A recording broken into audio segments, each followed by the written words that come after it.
diciéndole que la mamá estaba muy enferma, que estaba muy malita, pues ya que habían ido a lavar las ropas, así que la mamá se cayó con una piedra y se dio un golpe muy fuerte en la barriga y hizo que perdiera a su hijo.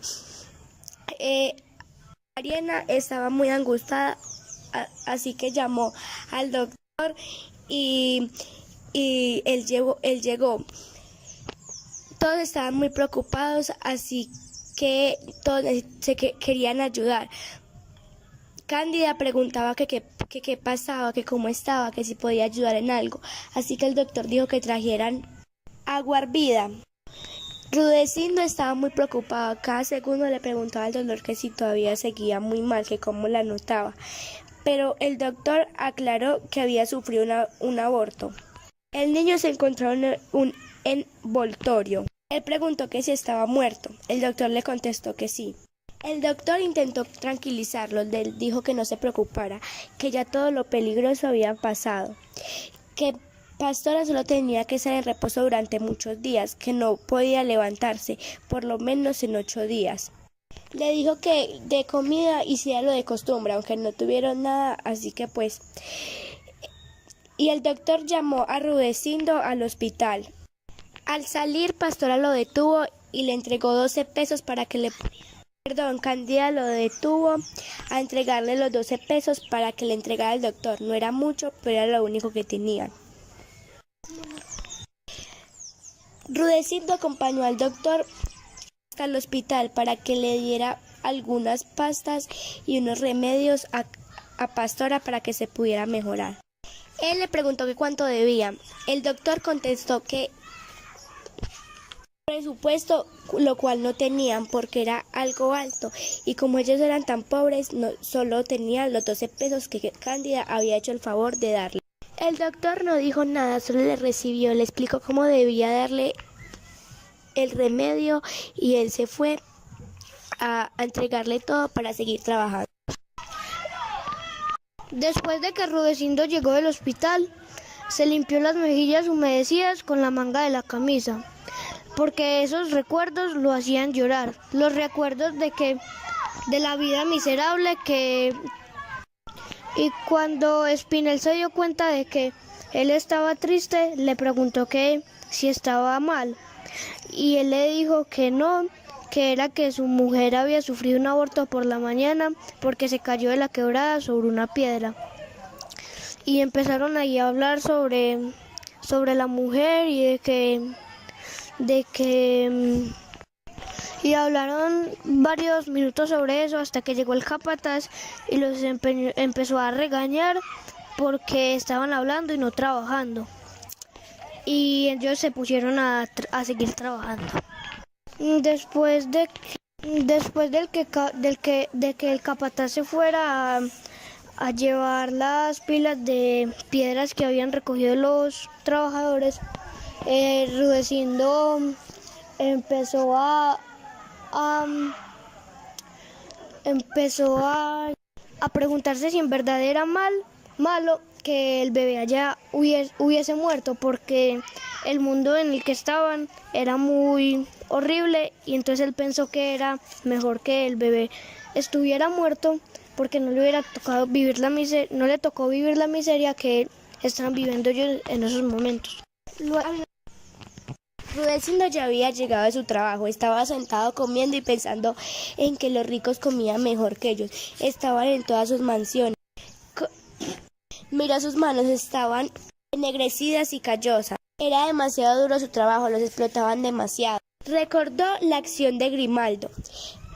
También recordó que los trataba como animales, pues los trataban con números. Era el 22048.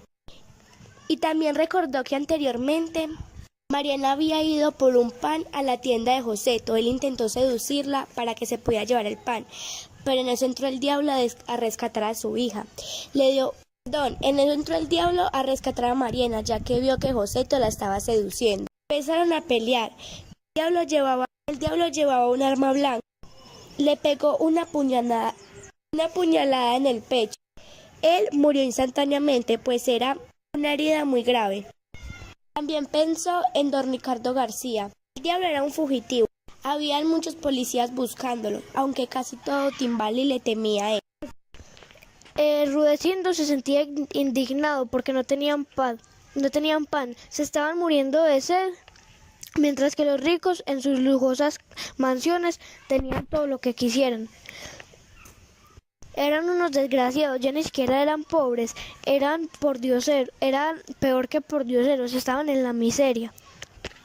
Estaban cansados de trabajar en la pintada muchas horas para solamente tener 16 pesos cada década. Eran miserables, mientras que los extranjeros se ganaban como 100 pesos el día, solamente teniendo que morbosear a sus secretarias. Rudecindo, después de salir de trabajar, fue a la cantina de Ramiro Cabrera y allí se enteró de muchas cosas. Por ejemplo, que habían vuelto a ir a hablar con Mr. Brown para exigir sus derechos y que le pudieran hacer el sindicato. Y les dijeron que no, que antes tenían que trabajar una hora más y que iban a ver quién tenía el mando, si los del barrio pobre o los del barrio rico. Y ellos se sentían muy indignados y ya se empezaba a sentir el aire de la revolución. No podían aguantar más en la miseria que estaban viviendo. Ya si los extranjeros no querían darles los derechos que ellos se merecían, ellos tendrían que tomárselos por sus propias manos. Pero claro, ellos querían tomárselo, pero con protestas pacíficas. Rudecindo ya iba más seguido a la cantina de Cabrera. Pues había conseguido demasiados amigos y allí podía darse cuenta de las noticias y desahogarse de sus pensamientos, pues todos los creían como un hombre muy luchador y sabía mucho. Rudecindo se emborrachó. Empezó a pensar en su esposa, que estaba muy mal. Cándida, sus senos. Pensó como si un velo cayera encima de él. Pensó en el polvo de las calles, lo odiaba. Estaba demasiado borracho, así que salió. Vio a su hijo Pacho. Tenía un peso para poder comprar comida que le había mandado Cándida. Rudecindo le dijo que lo pasara, ya que iban a hacer una apuesta de gallos. Apostó por uno. El que apostó perdió. Así que le dijo a Pacho que fuera por otro peso a la casa, que se lo había gastado. Él luego regresó a casa, se acostó y estaba súper mareado. Al otro día, el diablo mandó a llamar a Mariana, porque el diablo estaba detrás de la quebrada y detrás de unos palos, detrás de unos árboles, y él mandó a un niño para que llamara a Mariana. Y Mariana desconfió del niño, no le creyó, pero se vio tentada ya que amaba al diablo. Y fue, y el diablo la besó apasionadamente, y ella se volvió a enamorar más de lo que ella estaba. Y después de que el diablo la besara, le dijo que la amaba mucho, que se tenían que ir de aquí para otro lugar, fuera, pero lo importante era que se fueran ellos dos porque se amaban. Y le dijo que mañana en la noche la esperaba a las 8 de la noche. Perdón, que lo esperaba esa misma noche a las 8 porque tenía un carro que los iba a llevar directo a Troncoso para que se fueran de ese lugar, porque ya no quería estar más ahí, porque lo estaba buscando la policía. Mariana se sintió rara, sintió que al otro día Mariana decidió irse con el diablo. Perdón, esa misma noche Mariana decidió irse con el diablo y se fueron. Al otro día, cuando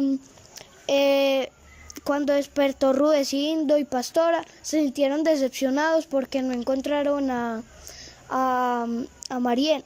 Mira cómo pasan las... Ellos estaban muy decepcionados, pues su hija había decidido irse. Ellos no están muy seguros, pero cuando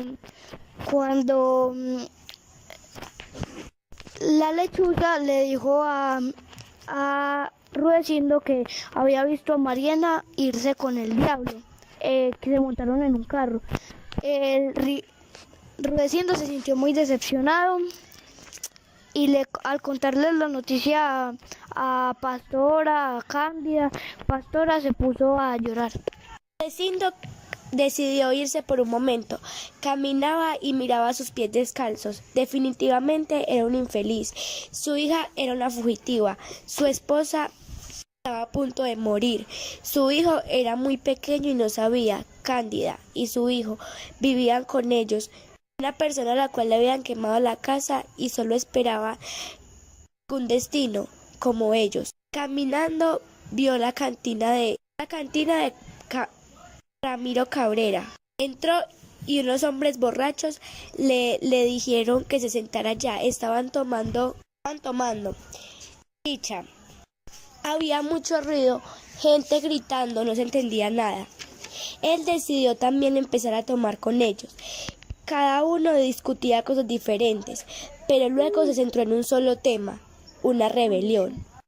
Todos estaban gritando que abajo los policías, que abajo Mr. Brown y abajo las secretarias, porque de la capital habían mandado más o menos 300 policías. Defender a los extranjeros que se sentían un poco amenazados de aquellas personas pobres. Todos empezaron a gritar y en eso entraron muchísimos policías. Nadie supo quién fue el primero en atacar, solo que algunos cayeron en el piso y cogieron armas. Salieron a las calles, iban matando uno por uno de los policías y cada vez iban armando. Espinel, Álvarez y Martínez trataban de calmar los gritos, pero no. De la oficina de Mr. Brown cayó una bala que pegó directamente a Rudecindo. El muro y la revolución siguió.